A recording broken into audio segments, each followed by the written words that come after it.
1 बजे रात में इतने पुलिस फोर्स को लेकर के कोई क्या टेररिस्ट के यहाँ अटैक कर रहे थे? क्या जरूरत थी रात को घेरने की, घर में घुसने की, जहाँ महिलाएं रह रही हैं, बच्चे रह रहे हैं? ये छोटी बात नहीं थी सर। हाँ, एक ऑन ड्यूटी एएसआई के साथ गांव में बदतमीजी की गई। हाँ, जब वो थाने पर आकर एसएचओ को नरेट किया, उसके सून आफ्टर सर मेरे पास वीडियो भी है सर। अगर प्ले करने के लिए परमिशन देंगे हम प्ले भी करना चाहिए। बिल्कुल करेंगे। क्या आप किसी सभ्य समाज के आदमी हैं कि नहीं है? है ना सर? आपको क्या लगता है, आप तो बड़े ओहदे पर हैं जी। इतने घरों में, वो भी छठ का समय था, महिलाएं छठ पर्व कर रही थी, तो इतना गैर जिम्मेदाराना तरीके से आप घर में क्यों घुसे रात को 1:30 बजे? क्या अनफॉर्चुनेट चीज है कि जिस ऑफिसर को 107 प्रोसीडिंग इनिशिएट करना है, उसने कभी 107 पढ़ा ही नहीं है। क्या कानून का राज है? देखिए, ठीक है, आइए आप जरा एसपी साहब ये बताइए कि एक जो बात आई है रिकॉर्ड पर सर कि ये सम्मन या वारंट सर्व करने के क्रम में जो भी घटना घटी सर सुबह में, सर तो आपके पुलिस ऑफिसर ने उस समय क्यों नहीं एफआईआर लॉन्च किया सुबह में? सर जब घटना हुई सर तो टेलीफोनिकली सूचित किया एसएचओ ने, बाढ़ एसडीपीओ को भी, मुझे भी, एसएसपी साहब को भी सर। इसके बाद में जो सर्किल है, क्योंकि छोटा सा ओपी है सर, तो सुपरविजन सिस्टम में एक सीआई हाथीदा जो है इंस्पेक्टर 94 बैच के इंस्पेक्टर है सर, तो उनको फिर जांच के लिए वहां भेजा गया कि गंभीर घटना लग रही है, देख कर आइए क्या मामला है। इसलिए सर एफआईआर में डिले हुआ है, फिर जाकर एफआईआर जो है दोपहर में हुआ है सर। तो उन्होंने टेलीफोनिकली फिर बताया कि हाँ सर मैंने देखा है और ये घटना जो है सही है। तो आपके ऑफिसर ने कहा कि हमने दिन से पुलिस फोर्स को जमा किया, रात में घुसने की तैयारी की और 1 बजे रात में धावा बोला उसने, इतने पुलिस ऑफिसर्स के साथ घर के अंदर घुस के? क्या जरूरत थी इसको रात को 1 बजे रात में इतने पुलिस फोर्स को लेकर के कोई क्या टेररिस्ट के यहाँ अटैक कर रहे थे? क्या जरूरत थी रात को घेरने की, घर में घुसने की, जहाँ महिलाएं रह रही हैं, बच्चे रह रहे हैं? वो आप क्या दहशत फैलाने के लिए हैं? Not at all sir. Then why your police chose to enter into the midnight in the residential houses when there was no FIR against them?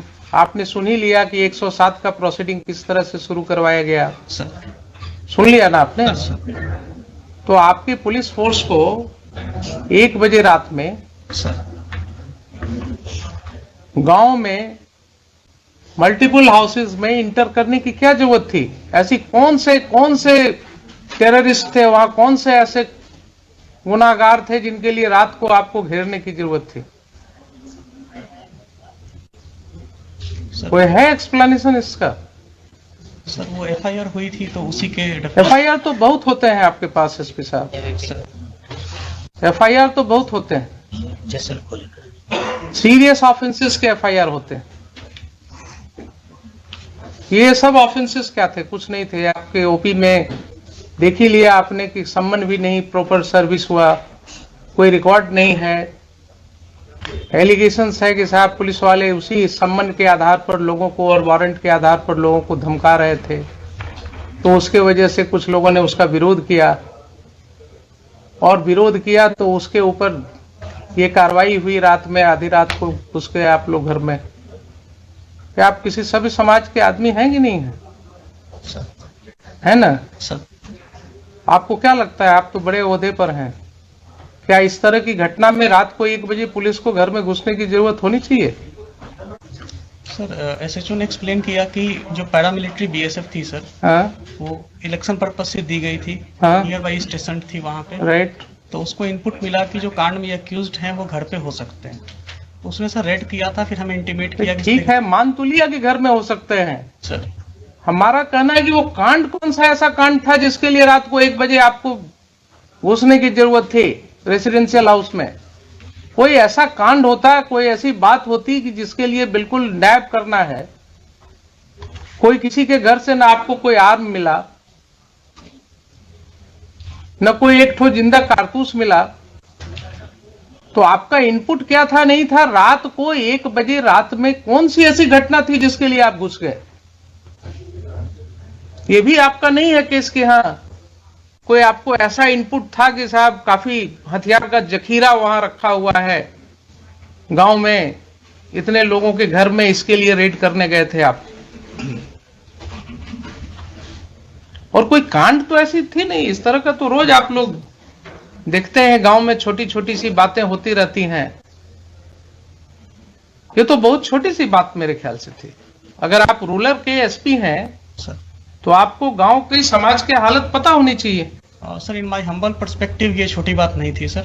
हाँ। एक ऑन ड्यूटी एएसआई के साथ गांव में बदतमीजी की गई। हाँ। जब वो थाने पर आकर एसएचओ को नरेट किया, उसके सून आफ्टर सर मेरे पास वीडियो भी है सर, अगर प्ले करने के लिए परमिशन देंगे हम प्ले भी करना चाहिए। बिल्कुल करेंगे। तो उसके बाद में सर वहाँ पे ओपी पे लोग आए, वहाँ पे मैन हैंडलिंग वगैरह की गई थी सर।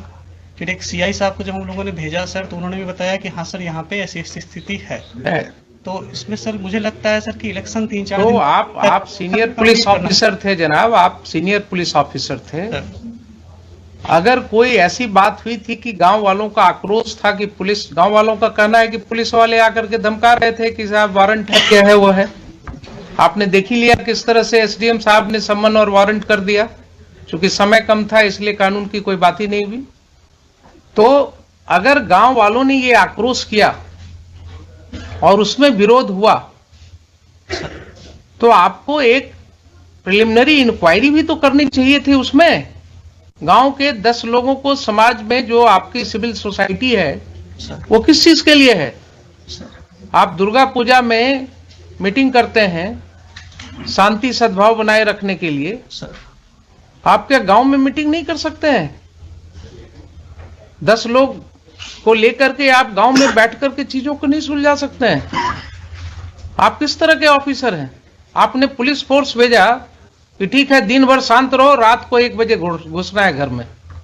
ये कंडक्ट हो सकता है क्या बोनाफाइड? ठीक है, उसको अरेस्ट कर लेते, आप दिन में अरेस्ट कर लेते, शाम को अरेस्ट कर लेते, नेक्स्ट डे फिर उसको अरेस्ट कर लेते। लेकिन रात को 1 बजे इतने घरों में, वो भी छठ का समय था, महिलाएं छठ पर्व कर रही थी, तो इतना गैर जिम्मेदाराना तरीके से आप घर में क्यों घुसे रात को 1:30 बजे? एडमिटेड पोजीशन है कि आप रात को 1:30 बजे घुसे हैं।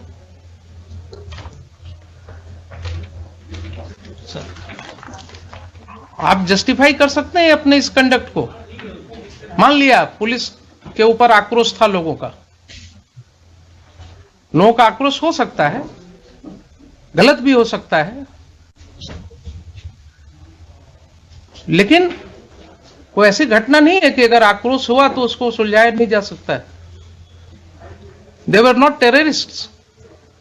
किसी का कोई क्रिमिनल रिकॉर्ड नहीं है आपके पास। सर एक का है सर। एक का है तो आप उसको पकड़ लेते, उसको अरेस्ट करके ले जाते। अगर एक का क्रिमिनल एंटीसीडेंट, आपके पास कोई वारंट था उसका? नहीं, वारंट नहीं है सर। तब फिर आप क्या करते? थाने पर जो अटैक है सर, उसमें जो व्यक्ति, भाई एक का हमने देखा है, एक का किसी का वो चोरी वाला केस है सर, एक जो चोरी वाला केस है दूसरे पुलिस स्टेशन का। सर बरौनी का है सर। बरौनी का है। तो आप तो कानून जानते हैं कि दूसरे पुलिस स्टेशन का केस है, अगर उस केस में उसका अरेस्ट वारंट होता, वो अरेस्ट वारंट वहां से इंडोर्स होकर के कोर्ट से पुलिस ऑफिसर आता आपके यहाँ उस थाना में, वहां से आप डेप्यूट करते किसी को, उसके अरेस्ट की कार्रवाई कर सकते थे।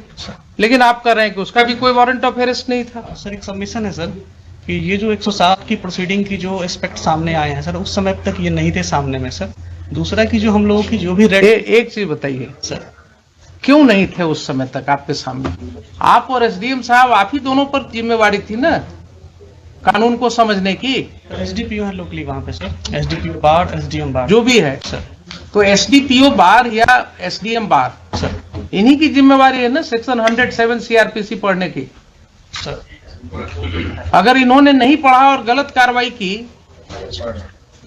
तो ये एस्पेक्ट क्यों नहीं समझ में आया तब तक लोगों को? क्यों इसके लिए हाईकोर्ट आना पड़ा लोगों को? और ये जो समय हम लोग लगा रहे हैं इसमें, यहां सेक्शन पढ़वा रहे हैं, आपके एसडीएम साहब ने एडमिट किया ना अभी कि इसके पहले नहीं पढ़ा था कभी। तो क्या अनफॉर्चुनेट चीज है कि जिस ऑफिसर को 107 प्रोसीडिंग इनिशिएट करना है उसने कभी 107 पढ़ा ही नहीं है। क्या कानून का राज है? देखिए, ऐसा कहीं हो सकता है?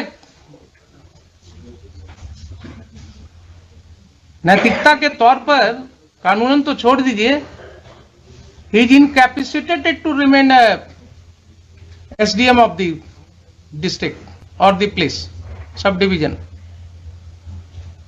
जो व्यक्ति कहे कि हमने पढ़ा ही नहीं है आज तक प्रोविजन को, उसको क्या अधिकार है उस पद पर रहने का? और आप कहते हैं कि आपके ख्याल से बहुत बड़ी चीज थी। सर थाने पे अटैक हुआ था। बहुत बड़ी चीज थी। आपका एफआईआर सामने है। आपके एफआईआर में कहीं नहीं लिखा हुआ है कि कोई भी ग्रामीण वहां कोई हथियार के साथ था। लाठी के साथ हैं सर। अब सुन लीजिए जरा सा, कुछ नहीं कहता है कि किसी ने एक लाठी भी चलाया आपके पुलिस ऑफिसर के ऊपर।